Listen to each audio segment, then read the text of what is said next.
Hi hello నమస్తే welcome back to my channel. నేను మీ Sravani. Today's recipe is a spicy and flavourful Andhra style gongura పొడి.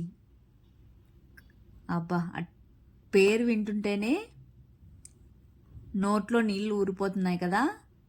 అంతే టేస్టీగా భలేగా ఉంటుంది గోంగూర పొడి అయితే.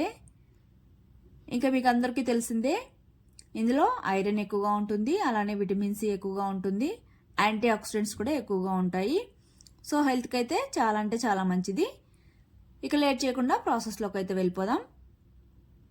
ముందుగా అయితే గోంగూరను మంచిగా ఒలుచుకొని వాష్ చేసేసుకోవాలి. తర్వాత ఒక పొడి క్లాత్ తీసుకొని దాని మీద మనం వాష్ చేసుకున్న ఆకును మొత్తం వేసేసుకొని డ్రై అవ్వనివ్వాలి. ఫ్యాన్ కింద ఉంచుకుంటే సరిపోతుంది. కాస్త డ్రై అయ్యాక ఈ విధంగా ఒక పాన్ పెట్టేసుకొని ముందుగా అయితే మనం డ్రై చేసుకున్న గోంగూరను వేసుకొని మంటను సిమ్లో పెట్టుకొని ఫ్రై చేసుకోవాలి. గోంగూర అనేది బాగా ఈ విధంగా డ్రై అయిపోవాలి. నేను చూపిస్తున్నట్టుగా చెమ్మ అనేది లేకుండా మనం చేత్తో నలిపిన వెంటనే పొడి అయిపోవాలి. ఆ విధంగా ఫ్రై అయ్యేంత వరకు సిమ్లో పెట్టుకొని కలుపుతూ ఫ్రై చేసేసుకోవాలి. ఈ విధంగా ఫ్రై అయ్యాక తీసి ఒక ప్లేట్లో పక్కన పెట్టేసుకోవాలి. తర్వాత అదే పాన్లో మీ స్పైస్కి తగ్గట్టయితే ఎండుమిర్చిని వేసుకోవాలి. తర్వాత కొద్దిగా పచ్చికరివేపాకు వేసుకుంటే ఫ్లేవర్ అనేది చాలా బాగుంటుంది. వేసుకున్న తర్వాత వీటిని కూడా డ్రై రోస్ట్ చేసుకోవాలి. మీకు కావాలనుకుంటే కాస్త ఆయిల్ వేసుకొని అయినా ఫ్రై చేసుకోవచ్చు. చూడండి, ఇక్కడ చక్కగా ఈ విధంగా అయితే ఫ్రై చేసేసుకున్నాక వీటిని కూడా తీసి పక్కన పెట్టేసుకోవాలి. ఈ విధంగా నేను చూపిస్తున్నట్టుగా సపరేట్గా అన్నీ 1 బై 1 ఫ్రై చేసుకున్నామంటే మంచిగా ఫ్రై అవుతాయి, అలానే టేస్ట్ కూడా బాగుంటుంది. అన్నీ ఒకేసారి వేసి ఫ్రై చేసామంటే కాస్త కొన్ని మంచిగా ఫ్రై అవుతాయి, కొన్ని మంచిగా ఫ్రై అవ్వవు. కాబట్టి ఈ విధంగా ఫ్రై చేసుకుంటే బాగుంటుంది. తర్వాత అదే కడాయిలో 2 స్పూన్ల దాకా మినపప్పు, అలానే 2 స్పూన్ల దాకా శనగపప్పును కూడా వేసేసుకొని మంటను సిమ్లో ఉంచుకొని వీటిని కూడా డ్రై రోస్ట్ చేసుకోవాలి. ఇవి కూడా కాస్త ఫ్రై అయిన తర్వాత ఇందులోకే 2 స్పూన్ల దాకా ధనియాలు, తర్వాత 1 స్పూన్ అయితే మెంతులు వేసుకోవాలి.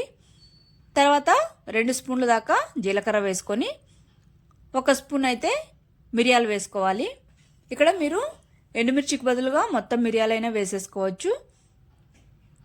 ఈ విధంగా అన్నీ వేసుకున్నాక ఈ విధంగా కలుపుతూ అయితే ఫ్రై చేసేసుకోవాలి.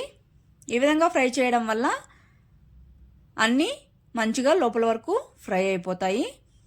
ఇక్కడ ఈ విధంగా వేయిస్తుంటే మాత్రం స్మెల్ అయితే అదిరిపోతుందండి అసలు. తర్వాత ఈ విధంగా ఫ్రై అయిపోయాక ఇందులోనే చివరిగా 1 స్పూన్ అయితే ఆవాలు వేసుకొని కాస్త చిటపట్లాడేంత వరకు ఉంచుకొని తీసి పక్కన పెట్టేసుకోవాలి. తర్వాత వెల్లుల్లిని కూడా కాస్త వేడికి ఉండనిస్తే సరిపోతుంది. ఫ్రై అయ్యాక వీటిని కూడా తీసి ప్లేట్లో పక్కన పెట్టేసుకోవాలి. వీటన్నింటినీ చల్లార్చుకున్న తర్వాత పౌడర్ చేసుకుంటే మంచిగా ఉంటుంది, లేదంటే ముద్ద అయిపోతుంది. చూడండి, ఇక్కడ పూర్తిగా చల్లారిపోయాక ఒక మిక్సర్ జార్ తీసుకొని ఇందులోకైతే ముందుగా అయితే మనం వేయించుకున్న పప్పులు వేసేసుకోవాలి. ఆ తర్వాత ఎండుమిర్చి, కరివేపాకును కూడా వేసేసుకొని ఈ విధంగా కచ్చాపచ్చగా మిక్సీ పట్టుకున్న తర్వాత మనం వేయించుకున్న గోంగూరను కూడా ఇందులోకి వేసేసుకొని అందులోనే రుచికి తగినంత సాల్ట్, పసుపు కూడా వేసేసుకొని పల్స్ ఇచ్చి మిక్సీ పట్టేసుకోవాలి. మరి మెత్తగా కాకుండా ఈ విధంగా బరకగా ఉంటేనే టేస్ట్ అనేది బాగుంటుంది. ఈ విధంగా మిక్సీ పట్టుకున్న తర్వాత చివరిగా అయితే వెల్లుల్లి వేసేసుకొని ఒకసారి మిక్సీ పట్టేసుకోవడమే.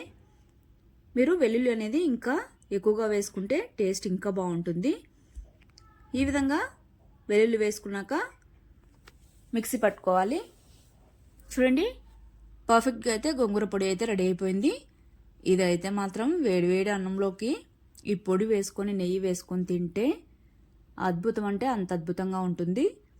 తప్పకుండా ఖచ్చితంగా ట్రై చేసి చూడండి, టేస్ట్ అనేది మీకే అర్థమవుతుంది. ఇంకా చెప్పాలి అంటే వేడివేడిగా ఇడ్లీలోకి పైన వేసుకొని నెయ్యి కాస్త వేసుకొని తింటే ఇంకా టేస్టీగా ఉంటుందండి. సో మీరు కూడా తప్పకుండా ట్రై చేయండి. ట్రై చేశాక మీకు ఎలా వచ్చిందో కామెంట్ చేయండి. అలానే మన ఛానల్ అయితే సబ్స్క్రైబ్ చేసుకోండి. బాయ్.